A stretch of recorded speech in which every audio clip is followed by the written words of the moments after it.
Hello, everyone. I want to welcome you to another episode of Mastering Money for Moms, where we're helping individuals and moms really take control of their households. And as you'll notice on today's podcast, I actually have a man. And I found his story so intriguing. He and I had a really great dialogue when we were vacationing, actually, in Sarasota. And I thought, some of the questions he's asking me here are really, really valuable for people that are just getting started in multifamily. And when he sent over his bio, I was so intrigued by it that I thought you all need to hear his story. It is really profound. He's went through a lot of tragedy in life, but he's also picked himself up, and he's really trying to pave a path of prosperity for him and for those around him and those that that he loves. So, without further ado, let me introduce you to Michael Payne. I know your story is going to inspire you. He now has over 246 doors. His goal in the next 2 years is to acquire 6 more single family homes and also become a general partner on over 2,000 doors. So, Michael, welcome to today's podcast. I'm super excited to have you here. You have a lot for us to uncover and unpack. So let's start with the fire that happened in Sacramento. I mean, all of us have heard about all the wildfires. Were you impacted by the wildfires, or did you just have a tenant that accidentally was cooking? Or you explain a little bit about this fire that you had. It was from a tenant. She was a smoker, and the fire department believes that's how it started, from a cigarette. Ugh. And I'm assuming you had insurance.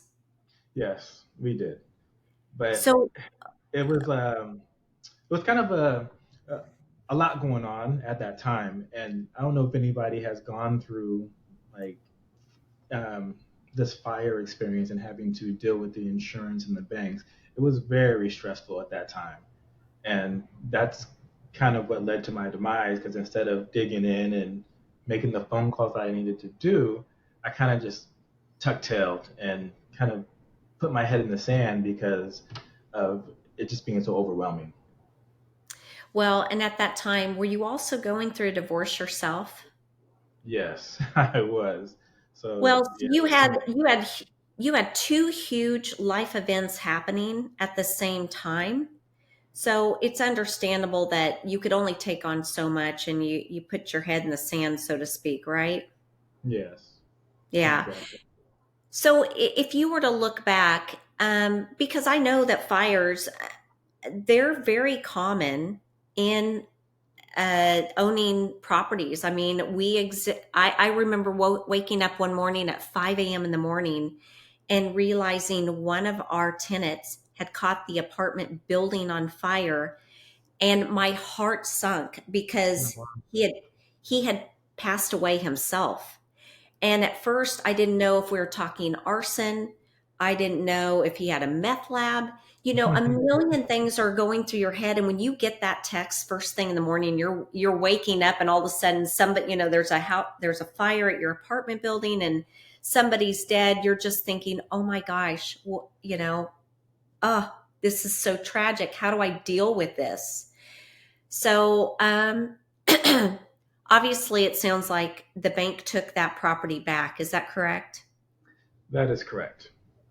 And it was actually a trifecta of problems, because I also had a property in Kissimmee, Florida. And at the same time all that was going on, the property manager was getting a divorce. And um, he stopped working his business. He stopped renting the house out like he was supposed to, and we got behind there too. So I ended up losing a lot. Wow. Yeah, that's a lot all at once. They're hard enough to deal with individually, but you put them all together, and it is quite a lot. Well, I'm sorry. Obviously, you took it upon yourself to pick yourself back up. You you poured yourself into educational materials to make sure you could really sustain your own life and really start making a difference in other people's lives as well. So I'm curious, where was the starting point? Obviously, you had a lot to recover after going through a divorce. What could you recommend to our listeners? Where's a good place to start if somebody else is walking through this exact same stuff that you're going through right now? Well, I think part of the problem for me was I didn't start with education. I started as a accidental landlord. That first property that I bought in Sacramento, my best friend's grandparents were selling their houses. They had two houses. They wanted to sell both of them and then buy one house, one bigger house for themselves. So he bought one and I bought the other. But it wasn't like we read books, talked to people, and looked into it. It was, oh, you have a house? How much? I'll buy it. And it was the same thing with the Florida house. Because everything went so well in Sacramento, why not buy another one? In Disneyland or Disney World, why not? So it was a mile from Disney World, and we kind of just jumped into things uneducated. So after I um, received my seminars, and I call seminars when life gives you those learning lessons. When I got back into real estate, it was okay. Let's do it the right way because I've always loved real estate. So let's educate myself. Let's read books, listen to podcasts, and get mentors. Gotcha. Okay. So I know that we're both part of the same mentorship program, and that's how we came to meet one another. What has your journey been like since you joined that program? What are you doing currently to find properties out there? Because we're kind of in a tough market right now where we've seen 7 interest rates hikes since last year. Supply is down. Everything has went up, exorbitantly. What are you doing right now with your time to continue to push and find assets that you could It, purchase? more education. The more I learn, the better I'm going to be in this industry. I'm concentrating on being customer relations, so I'm going to get a guy who puts himself out there, talks to people, educates people, and ultimately gets the funds together for these deals. So I'm kind of concentrating on my underwriting because that's a lot of people's weak spot. So if I'm a great underwriter and I put myself out there to help other people with their underwriting, take a look at what they have going on and just put a second set of eyes on there. That's going to put a lot of deals in front of me just doing that. And then if I see something that I want to get involved in, of course, I'm going to ask them if there's room for me. And being a customer relations guy, I'll be able to bring something to the table. Yeah. That's great that you honed in on a need that you were seeing amongst people that are doing syndications. So for our audience, if you're deciding that, you've been playing in the single family space, which is how so many people get started, and you're looking for economies of scale, it's natural to look at multifamily. But when you get over into multifamily space, you realize you have to really do it as a team.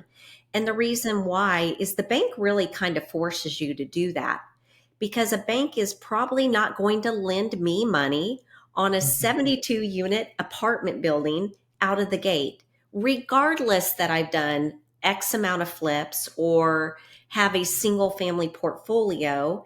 They still are going to say, listen, you're not seasoned enough for us to trust this money with you. So we need you to partner with somebody that has went around the block a few times, knows the lay of the land. And so by nature of the banking system, which I applaud that they do that because it prevents so many of us newbies when we get into that space from making really, really catastrophic mistakes. And so you do have to form a team. And then, as Michael said, you have to also then go about raising capital. And a lot of us weren't made for money. We weren't built, or born with a silver spoon in our mouth. So it's really going to be important that you start educating the people around you and letting them know that you're in this space now and that you're looking for multifamily properties, and that in the event that you find one, you're going to bring them an opportunity. And if they want to join you, great. If not, no worries, you'll move on and find other people that actually want to invest in that type of a vehicle. So it sounds like you have figured out that underwriting, which is another word for running the numbers, is really becoming your strong suit, which I think is really, really important because a lot of people avoid numbers. They're Yes. scared of numbers. But it's like anything in life. If you take the time to learn the skill, numbers they don't have to be scary. It's kind of like baking a pie, honestly. If you're given a recipe and you know that the recipe is a good one, you know that if you follow that to a T and don't leave anything out, bake it exactly like it said it's supposed to be baked, it's going to turn out well. Well, there's really wonderful programs out there that teach you how to underwrite, right? Exactly. And if you just follow it, you're going to come up with a great analysis. And one day it's a matter of looking at a lot of deals, you're going to find the right deal. And I love that you've already figured out, Michael, that that is your strong suit, or rather, that's your superpower, right? Exactly. So, how many deals are you underwrite? I mean, do you have a W 2 job right now, or is this what you're doing full time? I have a W-2, so I'm very busy with that. So it's kind of burning the candles at both ends, but it's what you have to do to kind of separate yourself from the pack and make things happen. That is so true. So, I'm assuming you're doing that evenings and weekends. Is that right? Yeah, right after work, come home, and I have an allotted time that I set aside for my real estate, my underwriting, and then the weekends as well. I love that. You've got a slot on your calendar that's just designated to underwrite. That's Yes, and if it's brilliant. not there, it's not going to happen. I love that. That's straight out of Atomic Habits. You've got to block that time, or to your point, it's never going to happen, and you're going to get further and further behind. And so, kudos to you. Have you found a team that you're working with already? No, not yet. Um, I'm really taking my time. I've only been a warrior for about a year now, and I don't want to rush into anything because I'm a numbers guy, and I really want to make sure I'm doing it the right way. So, no, I don't have a team, but I'm not in a hurry because my W-2 is fine. I'm not in a situation of desperation where I hate my job and I have to get away from it as soon as possible. So I'm just slow going and just make sure I do it right. Well, you really are the perfect partner, Michael, and here's why. Because you're not desperate to find a deal, right? There are a lot of people out there, and I always encourage my investors to look at the motives behind the person bringing the deal to them. Hmm. First of all, you have to ask yourself, why are they doing this deal? Okay, the numbers look good or they look great, but beyond that, is there is there any red flags you're seeing with this person? Do they have a W 2 job? If they don't, do they need to get this deal done to feed their family? Right. So I'm always looking at what's the motive behind doing the deal. And one of the beautiful things about you, Michael, and one of the great things about me is, my husband has a strong W 2 job. You've got a great W 2 job. You don't have to do the next deal. Right. And so you have given yourself a runway of being able to spend more time becoming more educated. And for those of you that don't know, it took me 3 years to find a multifamily property that cash flowed. And somebody in my life said, you want the very first deal you find to be a home run, because then investors will want to continue to come back to you, invest with you over and over again. Yeah. And I really believe in that philosophy. So I applaud you that you're taking your time. You're not getting in a hurry. And actually, right now is the perfect time to educate yourself because everybody is standing on the sidelines waiting for these $1 trillion loans. I mean, they're supposedly there are $1 trillion of debt coming due next year. So there's supposed to be a massive amount of properties coming to the market. Now, right now, there's nothing on the market. And I think it feels kind of eerie right now, a little unsettling. But if you're wanting to be in this space, you need to do what Michael's doing, become educated, and really start to learn the numbers. What makes it so? Let's talk about my numbers, Michael. What are you looking for an average annualized return on assets that you're underwriting? Um, I'm looking for my IRR to be around 15, 16%, Okay, and cash on cash around 9 or 10%. that's great. Yeah, so I like those numbers a lot. Now, are you somebody that's looking for a long term asset? Are you looking for an asset that you can turn over every 3 to 5 years, like what most people do in this space? Um, I'm looking for the short term, the 3 to 5 years, because of what the economy is doing, and you don't know whether the Fed's going to raise or lower the interest rates. I'm seeing a lot of 7 years come down the pipeline, but I understand why they're doing that, just to kind of play it safe. Yeah, And there's nothing wrong with playing it safe, but a lot of investors, they don't want their money locked up for too long, so you're kind of trying to play that game of back and forth. that is a good point. My favorite asset really is the one that you could burr, just like you do in single family homes.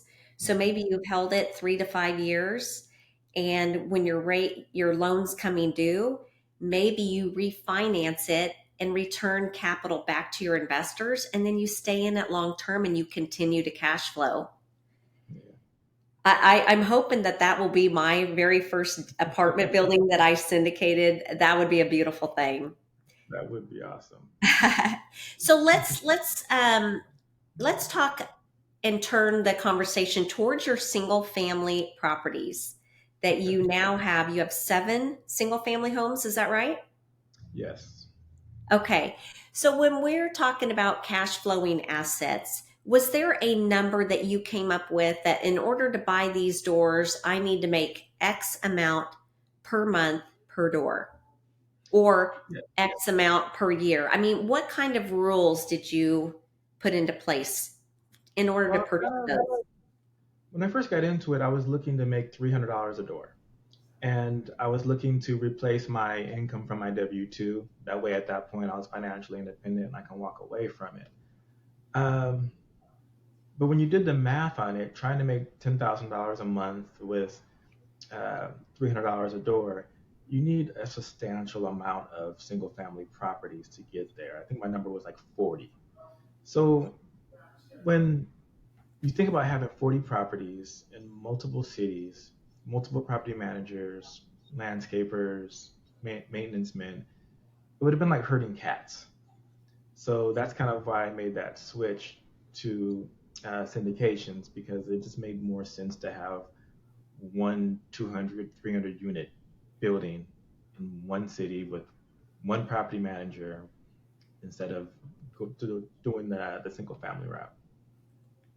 That is so wise of you. And I think why so many people, after you start get accumulating so many doors, you're like, wait a minute, there's only so many people that I can corral, and I'm at my limit. I have 7 single family homes too. And I reached a limit that so we started selling off properties a couple years ago during COVID, and it was a great time to get out. But it's always good to look at your numbers, and I'll encourage our audience to do this. Like Michael, I wanted to make $400 a door minimum. And if I could make closer to 1,000, I mean, who doesn't want that? That those times are a little bit gone at the moment. We might see them come back, but to your point, it does take a lot of doors to get that, and you have to be careful of taxes. The government is trying to keep up with inflation also, and I've noticed that my taxes have went through the roof. I know insurance has become very, very costly in Texas and in Florida. So you just need to be mindful of that. And that can eat up your $300 or $400 a door in a heartbeat. Yes. So just be mindful of that. And I would encourage our audience to be checking they're looking at their finances every quarter or at least at a minimum every year and keeping track of that. And that's why I ended up switching from long-term single-family homes into the Airbnb VRBO model. Um, Short-term rentals have a better cash flow. So it got to the point as I'm watching uh, this area that I'm buying my properties, the $300 a door that I was looking for was shrinking.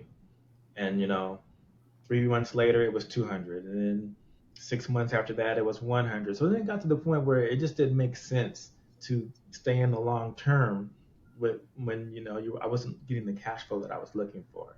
So introduce short-term rentals, then a lot more cash flow, more like $1,000 per door that you end up getting, because short-term rentals usually make 3 times what a long-term house will make.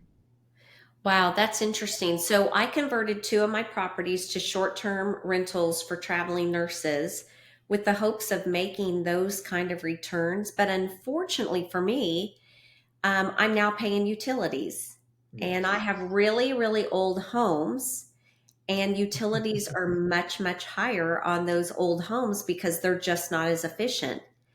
So, what I thought I was going to get back in terms of a higher return on my investment has, in fact, it hasn't played out like I had hoped.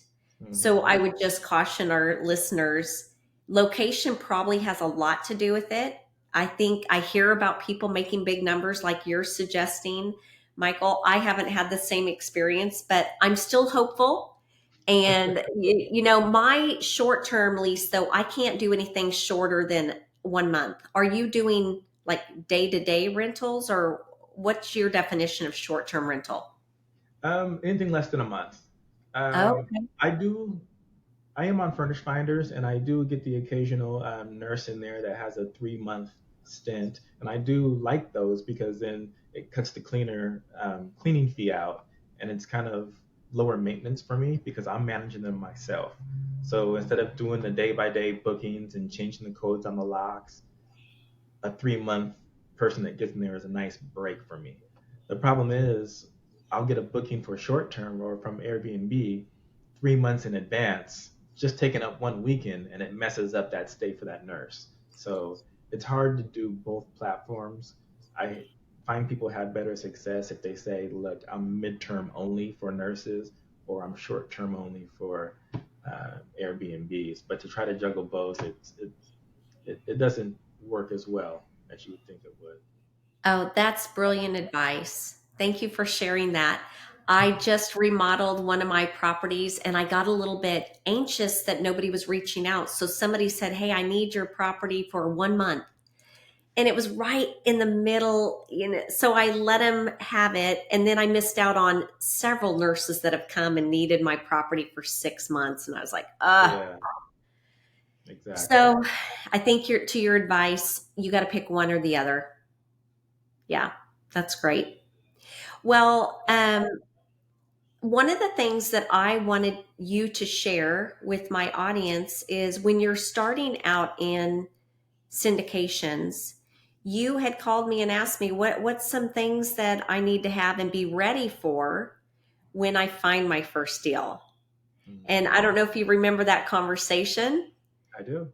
Okay, so what were some of the tips or suggestions I made to you that you have found valuable in terms of getting ready for that first deal? You let me know that I needed to have a bio. A lot of the banks, they want to know who I am as a person, as an investor. So having that bio ready for them when they ask is going to speed up time tremendously. Also, you recommended that I have my assets lined out. I forgot what the name of that form was called, Yeah, a um, personal but it basically financial lists statement. all the properties. That's it. So I was able to fill that out. And it was kind of interesting because it did the calculations for me as well. So it let me know how my properties were doing once I inputted all the information. So it was more than what I expected. I thought it was going to be just a simple Word doc stating thing, but it was more of an Excel spreadsheet that calculated the numbers and said, hey, you're making this much on this house, and it let me know a couple of houses I probably should sell because they're not making the numbers that I thought that they were making. So that's probably why the banks want it, so that they can see it at a glance for themselves. Yeah, so the template I gave him is a personal financial statement, and on the back of it has a schedule of real estate owned, which is also known as an SREO. And that's just a quick, easy way to see your assets and liabilities at a glance. And I love that. The very first time I ever used that, I got really giddy and I shared with all my kids, okay, this is where we are today. And every single year now, I redo it and I show my kids where we're at.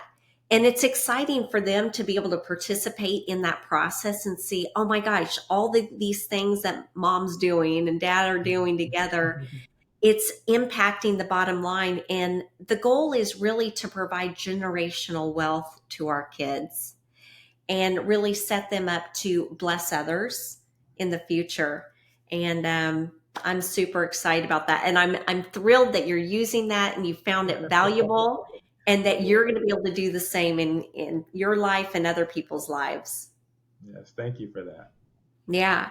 So as we wrap up today's episode, is there anything that I didn't ask you that you really wanted to share with our audience that will bless them?